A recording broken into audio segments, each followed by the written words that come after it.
Wow, it has been 20 years since Terminator 3 Rise of the Machines.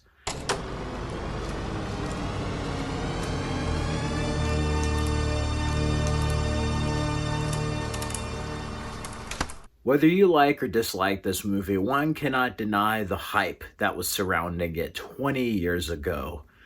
It was the first Terminator that I personally saw in theaters. I was a couple of months old when T2 came out, and this came out 12 years after Terminator 2.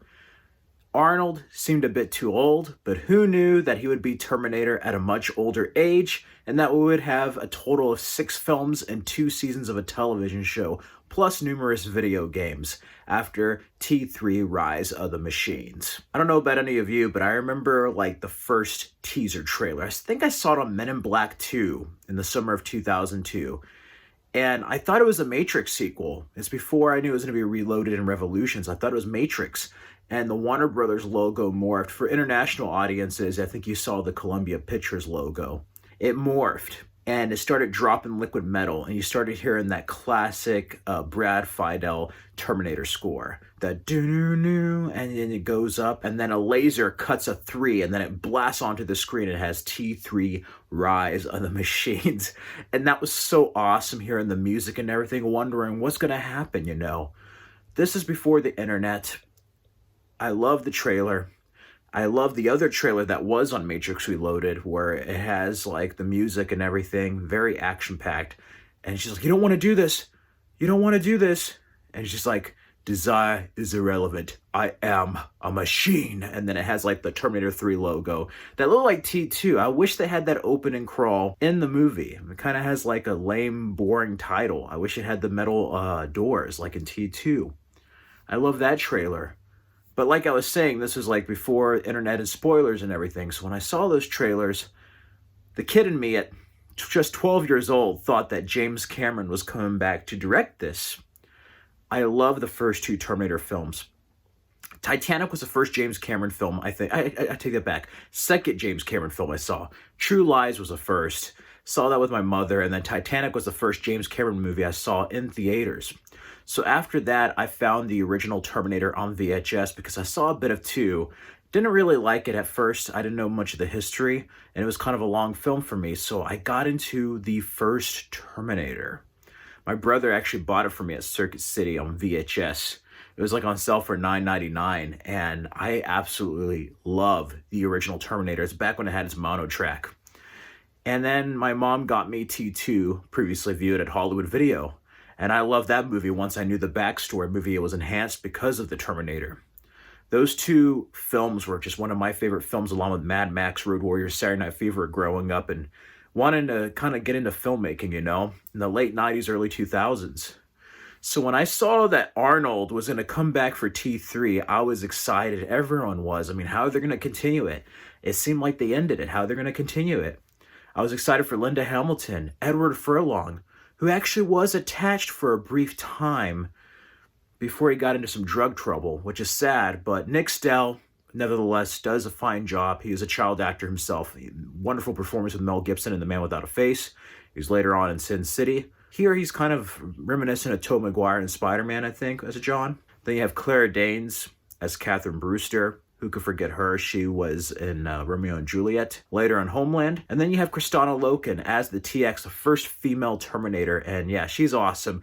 Many 90s kids or teens may remember her from Mortal Kombat Conquest. And then you have Arnold. And it's cool because they had Stan Winston still. He was still alive. So like they were going into the digital age, yet there was still a lot of practical effects. It just had a certain pristine and quality to the craft. It wasn't just, here's CGI, I'm immediately like a special effects wizard. It's like, no.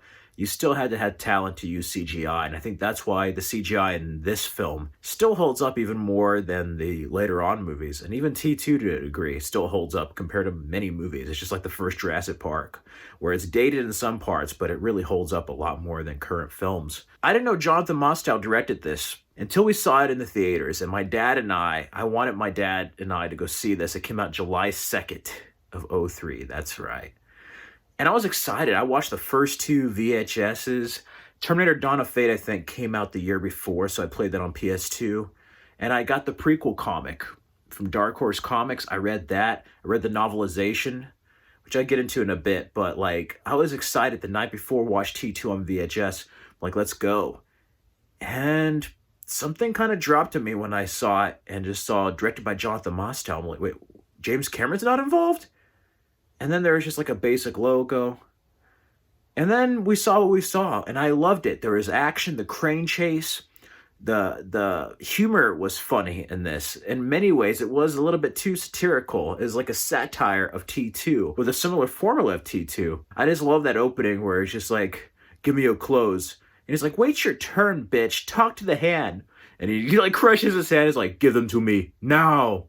Then, of course, you have the sunglasses moment. Of course, you have the TX moment. Who could forget that? I digress. The teenager in me was excited for this film, and I liked the story. It had similar beats to the previous film, but to me, this film really gets going in the last hour, and I wanted it to continue more. For me, it felt too short. It was like the length of the first film. To me, it felt like they should have had an hour more. And I would have loved it even more if it did. But nevertheless, it was cool seeing how Judgment Day was postponed, how Skynet came to be, the rise of the machines. She'll be back, you know. Many great stunt moments. Arnold going bad for a bit. Could you imagine if the whole second half was just like him and the TX going after John and Catherine? Seeing what happened to Sarah Connor was kind of sad, and Linda Hamilton was interested. They still were going to kill her off. In retrospect, maybe they should have had her along the way and then have Sarah be the one to sacrifice herself to save John and Catherine, saying, I can't be with you anymore. It's all on you now. You're going to have to end this war. This is as far as I can go. That would have been kind of tragic thinking about it in retrospect, but I don't know. Maybe it worked out for the best, but this film still remembered that it was about John Connor, unlike some of the later films. I enjoyed it for what it was. It really built up the promise of like the war against the machines. And it had the most ballsiest ending I've seen, to have that dark of an ending of Judgment Day actually happening. Just left my jaw on the floor all the way to that final image of the endoskeleton powering down. It's the first time we saw some CGI with Arnold's face, which is like, I'm back. You are terminated. But this movie, I wanted a T4 right after. We didn't get that. Arnold became governor. And we didn't get a T4 till a number of years. It was a smaller wait than T2 to T3. Terminator Salvation was serviceable. I just wish we had a conclusion, because some of the sequels began to ignore previous films. And one thing I like about T3 and T4, say what you will about them, at least they acknowledge the previous films and build off of them. And this film, despite it being a step down from the first two, is still a worthy film on its own. And if you want to end it after the second one, this is still a great conclusion to the trilogy and, so to speak, the time loop being fully completed now. During the release of this film, we had the video game, and I was so excited for the video game because this is the first time Arnold Schwarzenegger was going to be in a video game. Mix of first person and third person action, third person fighting, first person. And the novelization is just like the game where we actually get to see the Terminator kill John. That was such a twist in the movie from the future. But then Catherine Brewster sending him back, and then like the whole T3 storyline. So we actually get to see the future storyline. I would have loved to see that in the movie. If that was the extra hour added, it would have been even better. And then a year later, we had Terminator 3 The Redemption, which is almost a redemption for the story and the game. That one is one of the best Terminator games, along with Dawn of Fate and Resistance. That one was third-person Arnold. It made him look more like he did in T2. But like it adds a story where they fell, and he has to go back and stop him from failing and stopping John and Catherine Brewster's deaths. I love that. I love that story. Oh man, there's so much great material derived from Terminator 3. And Jonathan Mostow after this did a really underrated film with Bruce Willis called Surrogates, which I very much enjoyed. This actually had pretty good reviews when it came out and did pretty well, to say the least. A lot of people, I don't know, older people might have not liked it as much. I personally liked it. I didn't like it as much as I did the first two, but some Terminator is better than no Terminator, and after a 12-year wait, I never thought I would see a sequel. And that was a special experience with my father and I, because my father and older brother got to see T2 when it first came out, and I was just a baby, so I never got to see a Terminator film in theaters. And also, that was a time when my father was working a lot back then, so I didn't really get to spend too much time with him, and that was during the summer season, so right before school started, that was a good bonding moment where me and him got to see this on July 2nd of '03. We also, many years later, got to see Terminator Genesis on July 2nd of 2015. This movie marks a special place in my heart and a special period of time. Being a 12-year-old going into my teen years, this with Matrix Reloaded, Daredevil, and X-Men 2 really started to define my teen years. And yeah, my mom got me the DVD on Veterans Day. It came out. We're gonna get it on VHS because I'm kind of a completionist. If I have something on a previous format, I want them all to match, right? And if they don't, or if they discontinue the format, that's when I upgrade. So like T3 was there, but it was like $19, where believe it or not, it was only $12.99 to get a DVD. So cheap back then and better quality with a bunch of features on disc 2. It had the HBO First Look, making of the video game, and other things. And I remember her getting that for me. It was such a special day. And it's crazy hearing all the backstory about it, and then James Cameron and the riots. Just I wonder what a James Cameron T3 really could have been like. You know, he's been involved in the franchise, but I mean, him being the sole writer, director, focusing on the Terminator universe the way he focused on Avatar. Can you just imagine if James Cameron did another Terminator? I think it would make more money than both Avatars combined. Seriously. But in essence, he concluded his story. And this is probably the best that could be done without him. And Arnold, you know, was reluctant at first until James Cameron said, "Are you stupid? Just go take the money. Just do it. Ask for as much money as possible."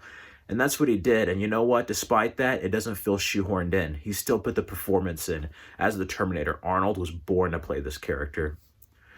And yeah, I wish we got to see the future war that the films promised entirely, like we do in the video games. But to say the least, with the many sequels and reboots, this still to me is the definitive T3, even over Dark Fate.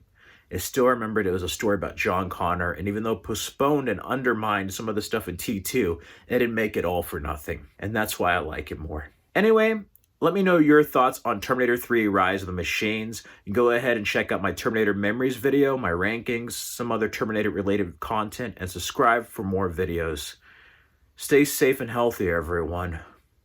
Oh yeah, this also came out the same day as Sinbad, underrated cartoon. There is no fate, but we make for ourselves.